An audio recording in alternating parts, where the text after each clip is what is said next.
President Marcos hosted two high-profile visitors at Malacanang again today. I'm talking about U.S. Secretary of State Antony Blinken and U.S. Defense Secretary Lloyd, both of whom have been here multiple times. Well, this time around, they're here for a ministerial dialogue between Manila and Washington, D.C., known as the 2+2 meeting, where the two sides, foreign affairs and defense ministers, meet behind closed doors. This is the fourth time that the 2+2 is being held and the first time that Manila is hosting.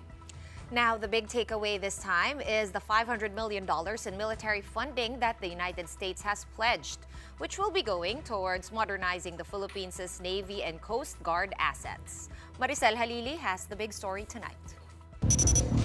The Philippines and the United States have fortified their alliance even more, with U.S. Secretary of State Antony Blinken and U.S. Defense Chief Lloyd visiting Manila once again, during which they announced $500 million in funding to boost the Philippines' defense capabilities.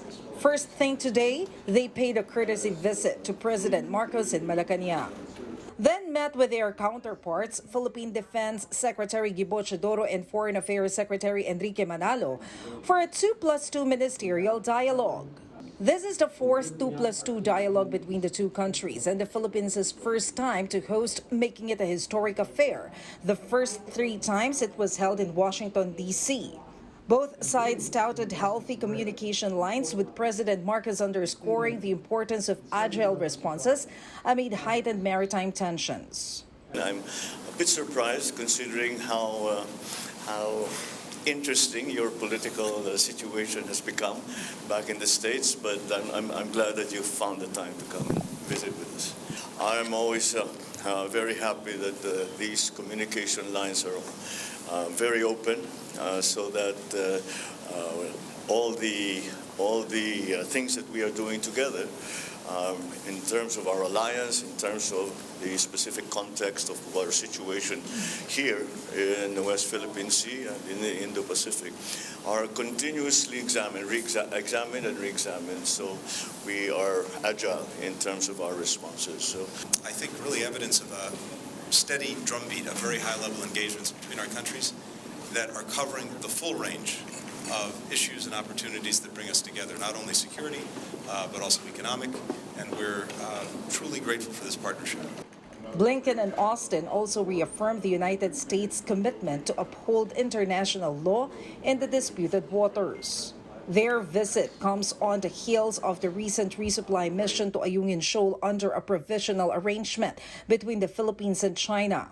The $500 million in military funding from the U.S. will go towards the ongoing modernization of the Philippine military and Coast Guard. And many other countries in the region share concerns as well about some of the actions that the People's Republic of China has taken, escalatory actions in the South China Sea, the East China Sea, and elsewhere. And this is something that we heard much about from our colleagues at the recent ASEAN meetings. Defiance of the 2016 Arbitral Tribunal decision, coercive methods being used in the seas. Philippine and U.S. officials are also working on a military intelligence sharing pact, which Austin said may be signed later this year. Austin also assured the Philippines that bilateral ties will remain strong regardless of the outcome of the U.S. presidential elections in November. I've said a number of times that we're more than allies, we're family. And it always feels that way when I'm working with our colleagues. We have common interests, common values. And so I think we've done a lot over the last 3.5 years to continue to strengthen our alliance, and we look forward to continuing to work with you and your team to move even further. 3 days before he came to Manila, Blinken met his Chinese counterpart Wang Yi in Laos, during which, according to his office, he expressed concerns over Beijing's destabilizing efforts in the South China Sea. For News 5, Maricel Halili, We Are One News.